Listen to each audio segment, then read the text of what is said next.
Usap-usapan na naman ngayon si Picoin matapos ang ilang linggong katahimikan. Matapos po ang halos isang buwan na pagiging tahimik at mababa ang kanyang presyo, biglang nagparamdam po itong si Pi sapagkat umakyat po ang kanyang presyo mula 0.465 paakyat po sa presyong 0.51 nitong nakalipas na July 10, 2025. Pero ngayon lamang po ay bumaba po siya ulit. Nung chinek ko po kay CoinGecko ay naglalaro na po siya sa presyong 0.47. Pero ang tanong ng marami, ito na ba ang simula ng kanyang pagbabalik? May rally ba na paparating? O isa lamang itong fake bounce? Kaya dito po natin sa video na ito ay iisa-isahin po natin ang mga technical at saka on-chain indicators na nagpapakita ng posibleng pagbabalik o recovery ni Picoin. Pero ayan, bago po tayo magpatuloy ay pakibasa na lamang po muna ang disclaimer dito sa ibaba ng ating screen. Ayan, ano nga bang ibig sabihin ng bounce na ito? Ang bounce po ay bigla ang pagtaas ng presyo mula sa mababang price level nito.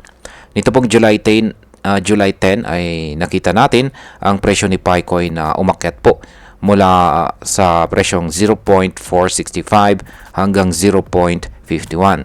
Maaring maliit lang ito sa unang tingin, pero kung titignan po natin ang kabuuan, ito ang unang malakas na paggalaw pataas mula noong huling buwan, mga huling araw ng buwan ng June.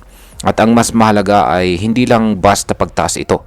May mga indicators po na nagpapakita na may laman ang pag-angat na ito. Ibig pong sabihin ay hindi lamang po siya basta tsamba o gawa ng hype. Ayan. Simulan po natin sa unang indicator natin dito na tinatawag pong accumulation distribution line. Yan po, yung nakikita natin dito sa chart na ito ay ang accumulation distribution line ni Pi. Isa po sa pinakamalagang indicators ngayon ay ang AD line na ito or accumulation distribution line. At ito po ay ginagamit para makita kung may tunay bang buying pressure sa isang coin. At alam nyo ba, ayon po sa data, nagsimulang tumaas muli ang AD line ni Pi noong July 9. Ibig pong sabihin nito, kahit hindi po masyadong gumagalaw ang presyo ni Pi, may mga tinatawag na smart money o mga malalaking investors na tahimik po na bumibili. Kung mananatiling nasa itaas ng July 8 low ang line na ito, malaki po ang tsansa na makakita tayo ng patuloy na pagtaas sa presyo. Yan, dito naman po tayo sa crowd sentiment ni Pi. Ayan. Nakikita natin dito ang Pi price and sentiment correlation. Mula po ito sa sentiment. Dati kapag umaangat po ang presyo ni Pi, kasabay po nitong tumataas ang tinatawag na sentiment score. Nangyari ito noong May kung saan ay parehong sumabog si Picoin at ang optimism ng mga tao. Ngayon, kahit hindi pa masyadong umaakyat si Pi, mataas pa rin ang sentiment score. Ibig sabihin ay maraming traders ang naniniwala pa rin na may pag-asa itong si Pi. Nakakatuwa pero may twist kung saan ang presyo ay parang hindi sumusunod kaagad. Kaya possible rin na delayed ang reaction lang nito at baka biglang sumunod ang presyo sa optimism ng crowd. Yan. Dito naman po tayo sa stochastic RSI crossover. Ayan naman po, nakikita natin dito ang stochastic RSI indicator ni Pi. Ayan, at isa na rin itong bullish signal. Ang stochastic RSI ay isa po itong advanced na indicator na sinusukat po ang bilis ng pagbabago ng presyo. Dito po natin makikita kung may tunay bang momentum o pwersa ang galaw ni Picoin. Nito pong July ay nagkaroon po ng tinatawag na bullish crossover kung saan ang blue line ay nag-cross pataas sa orange line. Yan, kitang-kita naman po natin dito.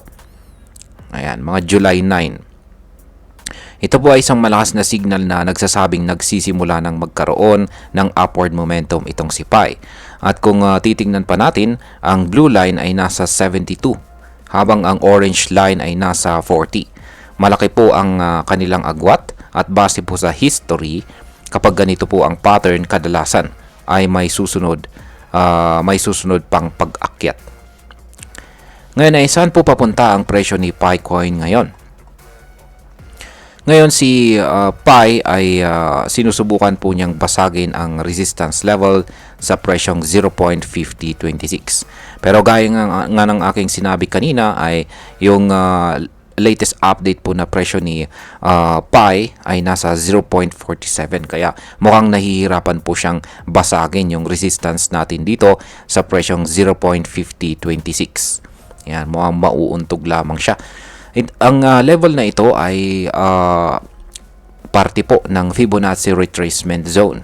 Isang tool naman ito na ginagamit ng mga technical analyst para malaman kung saan po madalas huminto o tumaas ang presyo. Ngayon, kung malampasan ni Pi ang price level na ito, posible po siyang umakyat ng hanggang 0.54 at or 0.56. Pero kung ma-reject po siya rito, ay pwede po siyang bumalik sa presyong 0.4578 or baka mas mababa pa. Kaya crucial po na mabantayan natin kung mananatili siya sa itaas ng 0.50 dahil ito po ay isang psychological support. Kapag bumagsak po siya sa ilalim nito, posible pong bumalik ulit sa mas mababang price range itong si Pi. Kaya, ayan, summarize lamang po natin ang mga ipinapakitang signals ng ating mga indicators dito. Ayan, tatlong major indicators po ang tinitignan natin dito. Una ay ang buying pressure. Ayan, umaangat na po ang ating AD line. Ayan, balikan natin yung ating AD line. Ayan, umaangat yung ating AD line na nagpapakitang may tunay na buying pressure. Ayan, dito naman sa sentiment ay mataas pa rin ang tiwala ng crowd kay PiCoin. At ang momentum ay malinaw na may bullish crossover sa ating stochastic RSI. Lahat ng ito ay nagtutulungan para ipahiwatig na may posibilidad na magpatuloy po ang rally ni PiCoin kung hindi po siya babagsak sa ilalim ng presyong 0.50. At ayan, ngayon ay pag-usapan naman po natin ang posibleng epekto nito para sa atin bilang mga Pinoy crypto investors. Para sa atin bilang mga Pinoy crypto traders ay napakahalaga ng ganitong klaseng technical analysis. Marami po sa atin ang may hawak or umaasang mabuksan ang open mainnet ni Pi. Yan, sa mga hindi pa nakakalam ay partially open pa lamang po ang mainnet ni Pi ngayon. Ang inaabangan po or inaasahan ng karamihan ay ang kanyang fully open mainnet, which is hanggang sa ngayon ay wala pa. Kaya ang bawat sinyales ng galaw ay isang hakbang sa posibilidad ng tunay na liquidity at profit. Kung totoo nga na may bullish momentum itong si Pi ngayon, pwede pong maghanda ang mga may hawak ng coins sa posibleng pagtaas ng value nito. Pero paalala lamang po, lahat ng ito ay posibilidad, hindi po ito garantiya. Kailangan pa rin nating maging maingat sa ating pagdidesisyon. At ayan, bilang panghuli ay ang masasabi ko naman tungkol dito ay para sa akin ay mukhang may maliit na sinyales na muling gumagalaw itong si PiCoin. Pero hindi pa ito ang malaking rally na inaasahan ng marami. Ang technical indicators ay nagpapakita po ng optimism at early momentum. Pero kailangan pa rin ng kumpirmasyon.